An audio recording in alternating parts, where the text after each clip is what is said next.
It's a privilege, truly, to be here. This program has been customized for you, sharing my story, my background, my experiences. I've been in a wheelchair since 1998. Accessibility matters, not just to people like me with mobility challenges, but people with other types of disabilities, be it their senses or their mobility or their ability for cognition and thinking. Not only does accessibility impact people with disabilities, but it impacts everyone around them, their families, all the generations that are still around, all the people they work with. I mean, accessibility not just benefits people with disabilities, it benefits us all. And as we think about living life without a disability, how long will we live until a disability becomes part of our life? I need to share with you my backstory then to understand how I ended up in this wheelchair. It was June 13th, 1998. My husband, Mark, who's on the camera back there, we were on a bicycle ride celebrating our love. It was a beautiful Saturday afternoon. There was no wind, no rain, no storm. We were riding together on a wonderful bike trail. You've probably been on these trails. It's an old railroad track that's been turned into bike trails. When suddenly Mark heard what he thought was a gunshot. He slowed down behind me, and then I heard me. "Look over there, something's falling, stop!" There was nothing I could do. In an instant, I was crushed by a 7,000-pound tree, followed by live power lines. It was a difficult transition.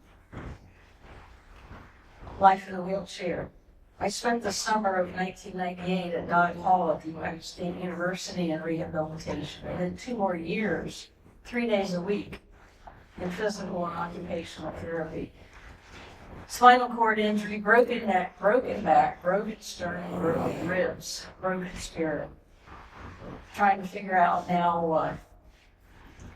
Could I travel again? Could I speak again? What about my house? Would that work for me anymore? All those questions coming around to haunt me. What are the advantages of accessibility? Each one of these on the screen resonates, I'm sure, with many of you. One of them, I want to share some of the most recent research. It is hot off the press. In fact, this is a warm sheet of paper. It's so hot. This data just came upon me, and I said I needed for this conference to share with you. You've probably not heard of the new data. Have you heard of the Open Doors organization? Any of you heard of that organization? Open Doors just released their new study. And here it is. In the past 2 years, 25.6 million travelers with disabilities have taken a total of 76.9 million trips and spent almost $50 billion. Open Doors organization. You should be able to get this study pretty soon. If not, contact me and I'll send it to you.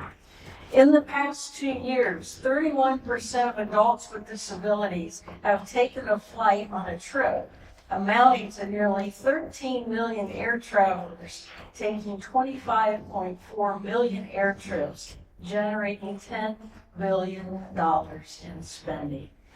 Is there an advantage to reach this market with people with disabilities? I think this is part of the data, part of the story. And in terms of enhancing the reputation of the company and branding, if you're going to a restaurant, don't you recommend it to other people? And then don't you put on social media a picture of what you ate sometimes? So you're promoting accessible restaurants. You're telling friends and family to go there. You're spreading social media. You're enhancing that company's reputation.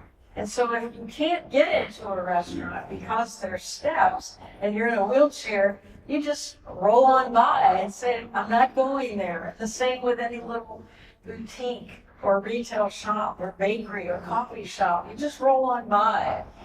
Legal compliance, of course, in this country is the ADA, and they're risking a lawsuit, a complaint, some problems with the U.S. Department of Justice. The improving of the customer experience. I'm going to use a company, Walmart. You probably shopped there before. About a year or so ago, Walmart came up with a great idea to increase the customer experience of people on the autism spectrum. They have quiet hours in the morning where they turn off all the TVs and all the music, and it's a very quiet experience.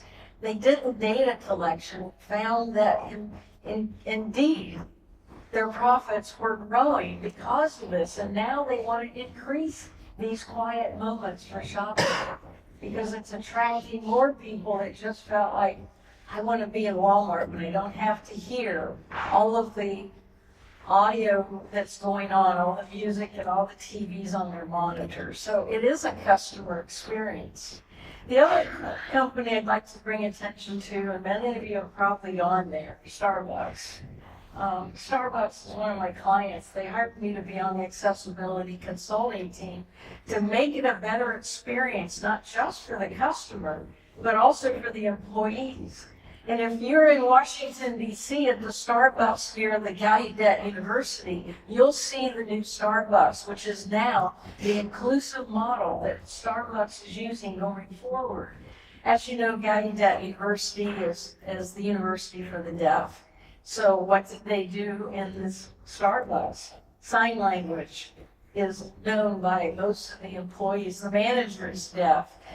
What you'd like with your service dog. On the door when you come in, you know how you have push buttons and waves usually? Oh no, they have a total vertical bar that even a dog could push with its nose to open that door. They've got special low counters with knee space there. They changed the coffee machine so it makes noise to help people that are low in hearing to hear that so they know what stage that coffee maker is. So it improved that customer experience. And now they're using it throughout all the Starbucks as they make modifications and move it. They lowered the ceiling, put special acoustic tiles in, again, to enhance the customer experience. Is that a competitive advantage? You bet. Yesterday, I got an email from Disabilities Scoop, their newsletter. Uber just announced they have training videos for all their drivers so that they know what to do with service animals. Wow. Would that be great to be able to call an Uber, have a service animal, not have to argue, this dog is not too big for your car.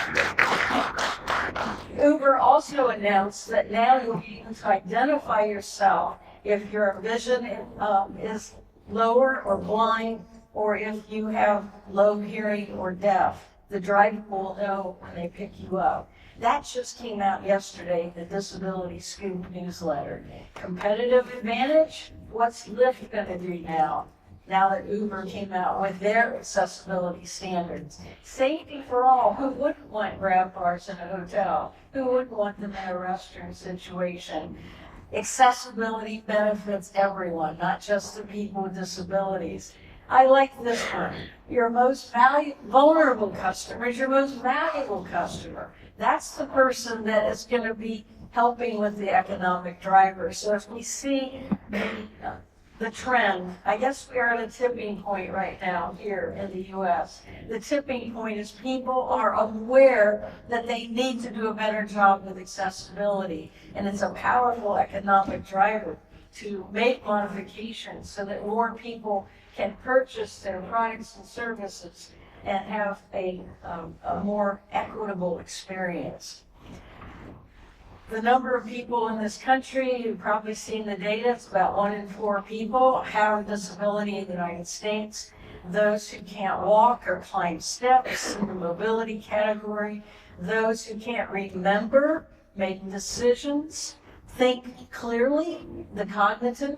Those with some hearing loss or deafness, and those with vision loss or blindness. So we do have a large population, and it is growing as we're aging. Disability touches everyone's life eventually. You probably all know someone if you're not with a disability. I've already identified people here that have disabilities that you would not even know they have a disability. disability does touch people's lives, and they're not always apparent. There's hearing aids, there's contact lenses, there's the traumatic stress disorder. I have identified people in this room already by talking to you. There are people with disabilities that you just don't see. And here comes the problem. Because people don't know you have a disability, they don't recognize that you need some special attention.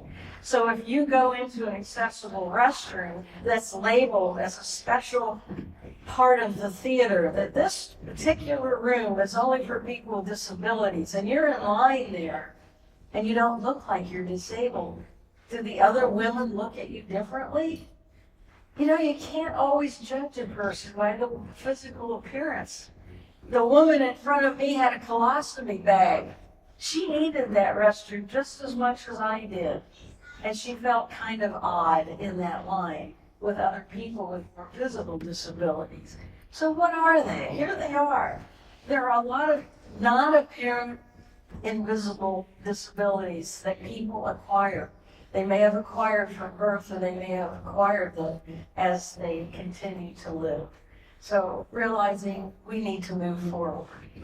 So what does it feel like when you arrive at a destination that's not accessible? Many of you in the room have had that experience where there's a step for us, we can't get in, a door that's too narrow, we can't get through there. The shopping experience, another situation where I'm trying to purchase clothes and I can't get through the aisles, or the item I want is way up here and I can't reach it. So how does it make you feel? To me, it makes me feel very excluded. The symbol here is you're locked out. So I went to a very famous hotel chain in Denver where I was doing accessibility consulting for a client that was having their conference in this hotel. So we went into the front of the entrance. They have the rotating doors, and those aren't very accessible for a wheelchair user. I can't get into most of the rotating doors. It's pretty obvious, right? So there has to be a swing door, another door entry to this hotel. So we went up to the door. It said accessible entrance on it. Great. So I started to pull the door and I realized the door is locked. That's how I feel. The accessible door was locked. So my client went into the revolving door, went up to the front and said, would you unlock this for our accessibility consultant? She can't get in.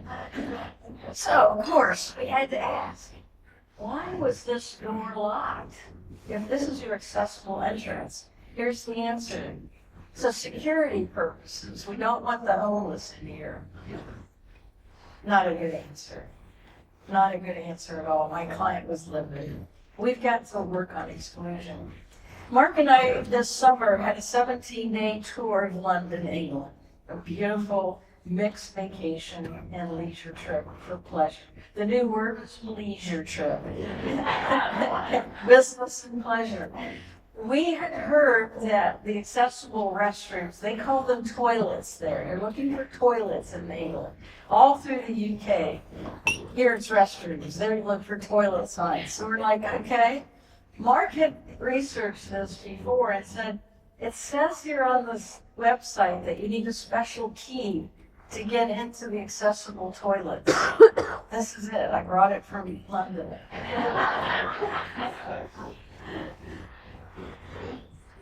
You get into the zoo, you look at the toilet area, there's a special room that says accessible toilet. You take the handle and pull it and it's locked. And I'm at the zoo and I didn't have the key. And I had to go back. And I'm like, what is this all about? The accessible toilets are locked. This started in the early 1980s in the United Kingdom, so the accessible restrooms were cleaner. But it is an exclusion practice, even though possibly they had good intentions to keep vandals and people that were just going to not treat it with respect. But every time I went somewhere, I found the door locked to the accessible restroom.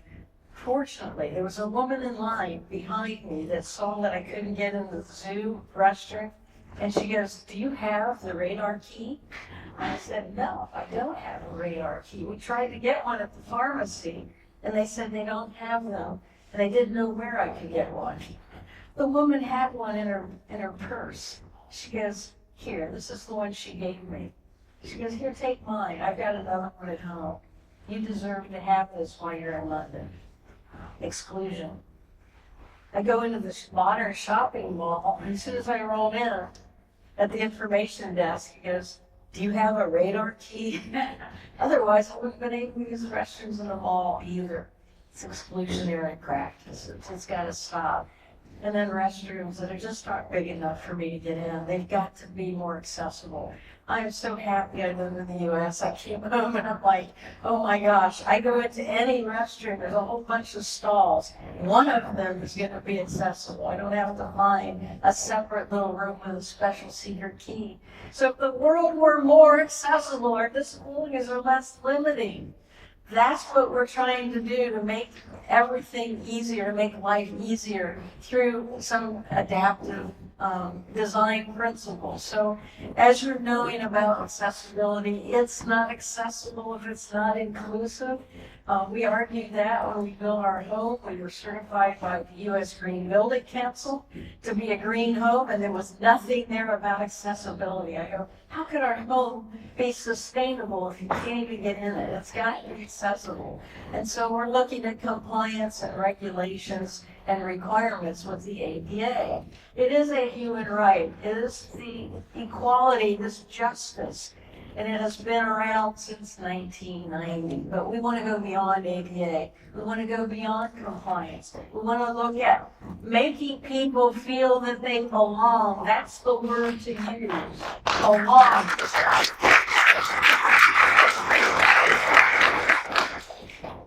To be inclusive. Here's something else to look forward to. I wish it was ready today. The current news is not ready till a few weeks from now. Go to visitdenver.com in a couple of weeks. Maybe it'll be ready. I worked with them. Their new slogan, you belong in Denver. And they're going to have a whole new landing page for the accessibility. Mark and I are working with them. I asked them, when I speak this morning, will you have visitdenver.com's new accessibility landing page ready yet? Nope, not yet. So look forward to seeing that. You belong in Denver at the human rights. And the Department of Justice is where all the complaints go, where you go to court, where you get mediators, where you get fines. No one wants that to happen. So tell people that you'd like to have them make corrections to the problems. Otherwise, you will file a formal complaint. Have you heard of universal design? Is this term familiar to you? It's like you're shaking your head. That's why we build a home with Universal Design, Universal Design Living Laboratory at udll.com. Feel free to go there and take a look at our home with a virtual tour. You can actually play a game on the virtual tour. Our cat was the photo bomber, and you'll see Kiko, a little orange cat, throughout the virtual tour. But this man, Ron Mace, is a person who is credited with the term Universal Design. He had polio as a child, he used a wheelchair, and he was an architect. And he assembled a whole bunch of other smart people together to come up with the definition. And that's where you're taking your attention, usable by all people, not just people with disabilities. So when you see our house, you'll see multiple heights of counters, so that I can use the 30-inch, Mark can use the 40-inch. Everyone else that is not disabled and pretty average in height can use the 35-inch counters. So we don't have to make special adaptation. It was in the design of the property firsthand. Did it cost more to design properties with universal and accessible design? Not usually. In fact, the data that I have is it's maybe 1% difference in terms of building a home from the beginning with these design features. However, retrofitting, that's a different story in terms of tearing out walls and making it so that it's step-free and changing countertops, making the bathroom big enough, putting in a curbless shower. Those cost money. So universal design is not the ADA. However, the ADA has the minimum standards, and that's what we're following in terms of accessibility is the baseline for universal design. So we're looking at lever handles. We're looking at the height of the counters, and we're looking at the reach so that 50% of things in our kitchen are reachable from a seated position. So ADA is the minimum standard. We're going above that. So is universal design inclusive design? I think it is. So I consider, whenever I'm talking about universal or inclusive design, that they're synonyms. And so you're familiar with the ADA in terms of grab bars, restrooms, and accessible seating in a theater. That's fine and dandy, but we want to look beyond just people with disabilities, but serving all people with inclusive design. So it is going beyond it, it's a framework, and it's user-friendly, a very safe environment. And so as we're looking at universal design, for example, if I'm going to a store to buy a bag of chocolate, and I want chocolate that is orange flavor, do they have all the orange flavors where I can't reach them? And then I go, wow, I really wanted a bag of chocolate that's orange flavor, now I can't get to it. A smarter way for universal design display at retail is to display the orange in a vertical fashion on the shelves. So you have a whole vertical row of orange, a whole vertical row of raspberry, a whole vertical row of salt and caramel. Does that make sense? So thinking in terms of universal design, that's another example. You ready to roll with me? I'm going to take you on some of my trips, take you to some of the leisure trips that I've had. The first is Experience Columbus, where I live. They hired Mark and I to work with them on their new website. This is their landing page. So go to experiencecolumbus.com, and this is what you'll see right now. The Fall Fun in Columbus. You can see the accessibility guide is there highlighted. So you click on that as a visitor to Columbus, and you go, well, what does Columbus have for accessibility? And here's what we've done. We have in the middle a picture of Mark and I at Franklin Park Conservatory and Botanical Gardens, just as placekeepers to say, Columbus is a good place for accessibility. And here's what the guide looks like. So we have organized it so you have 4 categories at the top. So if your visitor is mobility challenged, they'll go to the mobility one. If they have vision, hearing, or cognitive, they'll go to that category to help drill down into what is accessible destinations in Columbus. I also wrote blog articles, and there's 3 of them there that I've written for them, showcasing what Columbus has to offer to our visitors in the 14th largest city in the country. And then it goes into the accessible parks, accessible transportation, accommodations and hotels, and the attractions. From there, then it goes into, let's look at the Columbus Zoo. Now it drills right into the landing page of the Columbus Zoo for accessibility, and now we can highlight, well, what does the Columbus Zoo have for accessibility? And it then captures different categories, so you're seeing the different policies and the sensory kits that they have for people on the autism spectrum. You're seeing if you need a special accommodation, how to get a hold of them, their service animal policy, and their wheelchair and scooter rentals, how much they charge if you need one for the day, and how you can get a scooter or a wheelchair while you're there. And then it goes into the sensory maps and social stories, and finally the accessible routes and the adult changing table. That is the one that I see more often not present in destinations. That should change immediately. We need adult changing tables. Not everyone has a baby to change. They have adult children or family members that they're tired of changing their clothes on the floor of the restroom. We need to impact that. Here is the changing area at Franklin Park Conservatory and Botanical Gardens. So as you go there, you see the sign is there.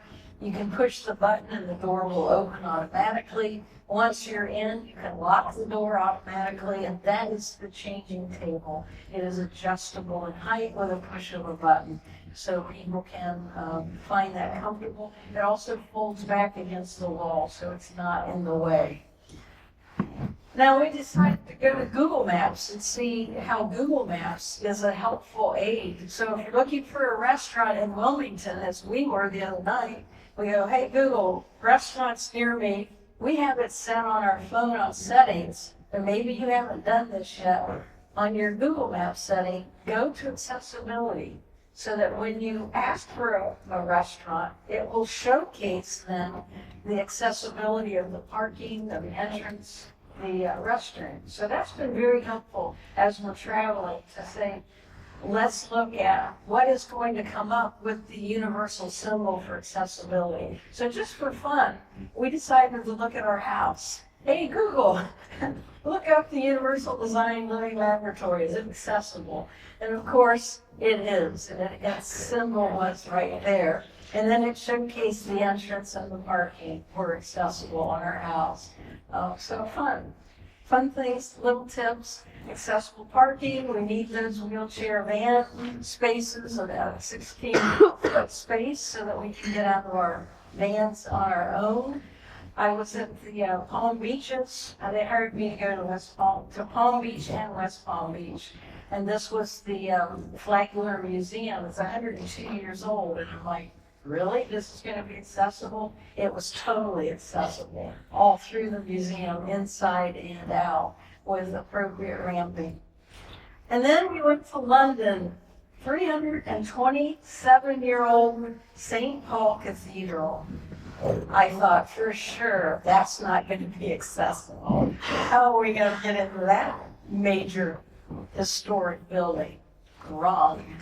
The architects figured it out. It was a beautiful ramping situation with handrails. Under the handrails were little lights so that they lit up at night. I was there with other travelers with wheelchairs, and we all seamlessly, equally got into the cathedral and able to go even to the sanctuary with a little portable lift that they had installed and put up there for people that wanted to go up there. So it can be done in older buildings. It's just a matter of thought. The Arnold Center in Cincinnati, we were hired to work with them on the performing arts area. And then I just wish more people would put the signs on the doors for the accessible stalls. I'm tired of going to an airport restroom and there's only one person in the whole restroom and she's in the accessible stall. It's like, don't you know that's the accessible stall? Why are you in there? Now I have to wait for you. You have 13 other stalls you can pick. Why'd you pick that one? And she comes out and she's got a piece of luggage. It would have fit in the other stall just as well. I'm assuming, again, maybe she didn't have a disability. My assumption. But put some signs on these stalls. That's my recommendation. And then the door swings out, not in, giving you more space. 2 hooks on the door, plenty of room inside with great grab bars all around, and a toilet that's easy for me to transfer to. Great washing stations for your hands, knee space. When I travel, I like to go kayaking, so we need accessible places, level surfaces. In this case, it was gravel, but the wheelchair was able to roll over there and get onto the kayak.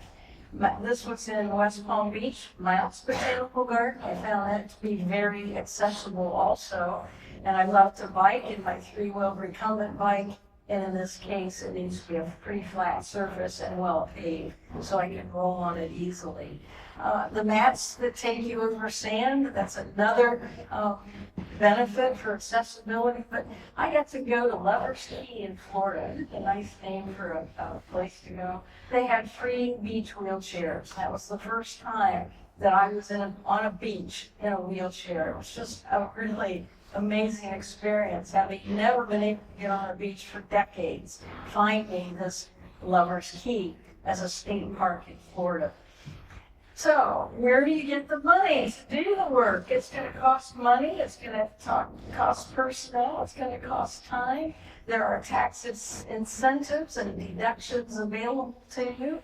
There are business loans of low cost that you can get through the Small Business Administration. Many of your financial institutions also have accessibility loans, and your local businesses have accommodations and grants. The second one is, why not get a corporate sponsorship or a corporate partner to help you, or get a nonprofit group to partner? Why don't you write some grants so that you can get some funding? Local government, our Franklin County Developmental Disabilities Organization had $5,000 grants to 10 people who wanted adult changing tables. That was a wonderful use of $50,000 that they got and distributed to any destinations in Franklin County that wanted to put in an adult changing table. And then crowdfunding. You can get money that way too, to help with accessibility. So as I call you to action, you have the power, you in this room, of anybody in Wilmington, Delaware right now.